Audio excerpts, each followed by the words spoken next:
Good day, mga kaponkan, the Orange Guy speaking, at sa video na to, I'm going to share things I didn't know how I needed legally for my brand.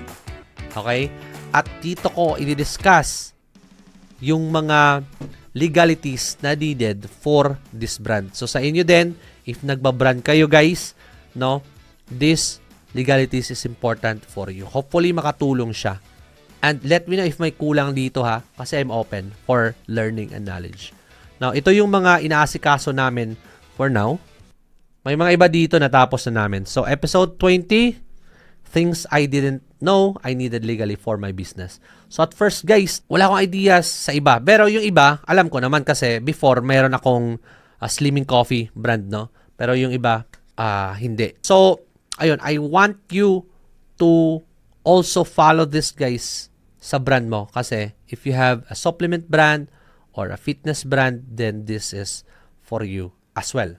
So first, you need to register your business. Yes, 'di ba? Tama, i-register niyo siya, no? Hindi ko na ina dito yung website, yung logo, or your branding kasi this is more on legal side. You need to register your business name. Hindi pwedeng nagbi-business ka ng walang registration, hindi siya register, 'di ba? So if sole proprietor ka, pwede mo siyang i-register sa DTI, no? Okay, understand? Next, pwede din siya corporation or OPC or one-person corporation. So, if corporation, guys, punta ka talaga sa SEC. Okay? Hindi na sa DTI. So, it's up to you, but you need to draft article of incorporation and bylaws, guys. No? So, you need to incorporate this. Either naman dito, pero mas maganda si SEC. Mas nagustuhan ko siya. So, right now, we already have an SEC sa Tasty Shed. Yan yung brand ko ngayon na bago. Hindi ko muna sasabihin kung ano yun. Basta. So, registered na yung tastyshed.com namin sa SEC. So, hindi DTI but SEC yung kinuha namin. Now, tax registration. Siyempre, you need to be legal, guys. Okay? So, ngayon, pinaregister na din namin sa BIR para wala tayong issues soon paglalaki na yung brand. So, dapat yun din itong gawin, guys. So, kahit bago lang kayo sa business, you need to register it legally talaga sa BIR, no? So, after your business is registered, guys, gawa tayo ng BIR, no? So, punta lang kayo sa BIR to get your taxpayer identification number or TIN and authority to print official receipts, guys. You'll also register books of accounts and receipts for invoicing, membership, or services. So, ngayon, it's 2026, so dapat na-renew na yung mga businesses ninyo, di ba? Dapat lang, no? So, ayun, yes, we already have our BIR, and I'm happy that we did. Importante yan. So, local permits din, eto din. So, dapat meron kayong business permit, syempre, di ba? Mayor's permit din. So, para may primary license kayo, guys, no? Sa local area ninyo.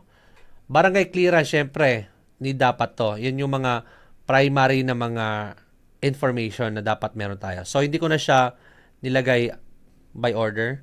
So, nilagay ko lang dito yung lahat na needed. Now, kung may kulang dito, guys, sa nilagay ko, just add sa comment box dito and na-appreciate ko yung tulong ninyo. Okay? So, localization or locational zoning clearance, importante din to. Certificate of occupancy, first safety inspection certificate, sanitary permits, electrical building permits. So, ito yung mga permits, guys, na for me, they are needed. They are the local permits na dapat meron po kayo. Or, to be exact, punta kayo, magtanong kayo dun sa local area po ninyo. Magtanong po kayo. Kasi iba-iba tayo, di ba? Next, register your employee. So, pag meron na kayong business, meron na kayong product na manufacture na, then that's the right time na i-register nyo din yung mga employees nyo. Huwag po tayong mag-hire ng mga tao nang wala po tayong SSS, PhilHealth, Pag-ibig Fund, or you can add more dito. Dapat registered sila, guys. It's very important din sa mga employee na they feel us as well that we take care of them. So, dapat registered din sila. And then, eto na. So, trademark registration. So, napakalaki kasi ng goal ko sa business ko, guys. So, pina-IPO ko na siya. So, Philippine Trademark, meron na siya ngayon. So, even hindi pa natapos talaga. Kasi matagal to eh. It could take 2 months to 6 months yung IPO mo na para matapos, ma-register talaga siya. So, pina-register ko na siya.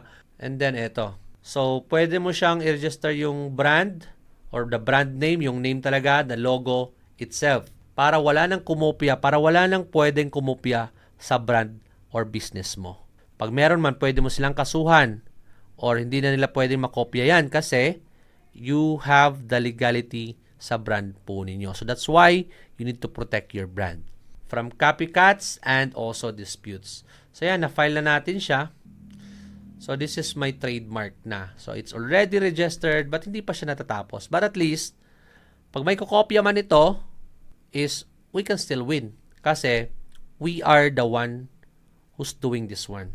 We are the one who's doing this one first, no? So hindi niyo na pwede siyang kopyahin.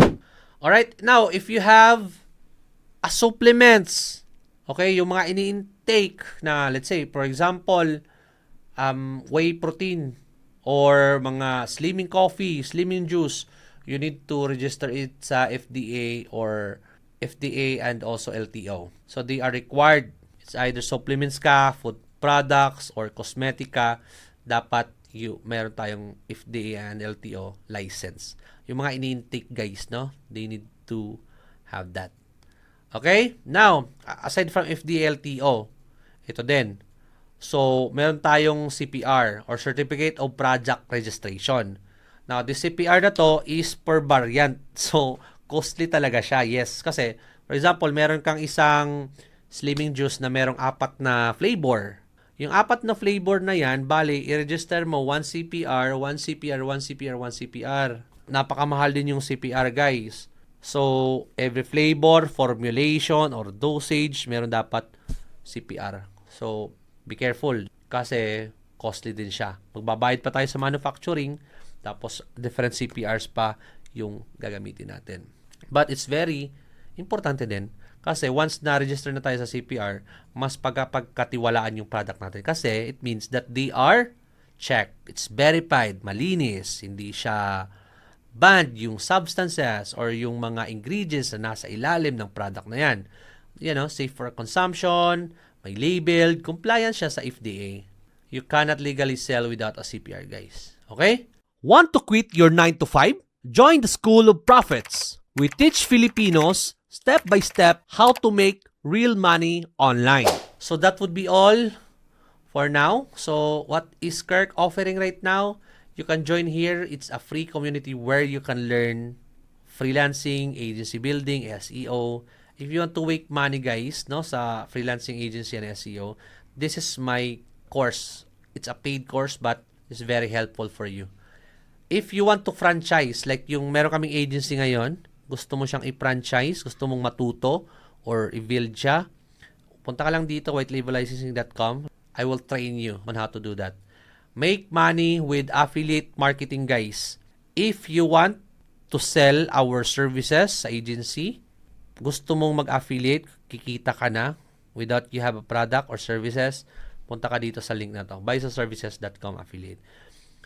If you want me to coach you personally one-on-one, punta ka lang dito. Coaching to ha, one-on-one. If you want to buy digital marketing services, let's say meron kang business or brand, gusto mong mag-increase yung visibility niya online, punta ka lang dito and buy the services. Alright? That would be all muna for now and I hope to see you guys sa next na mga videos. Ingat!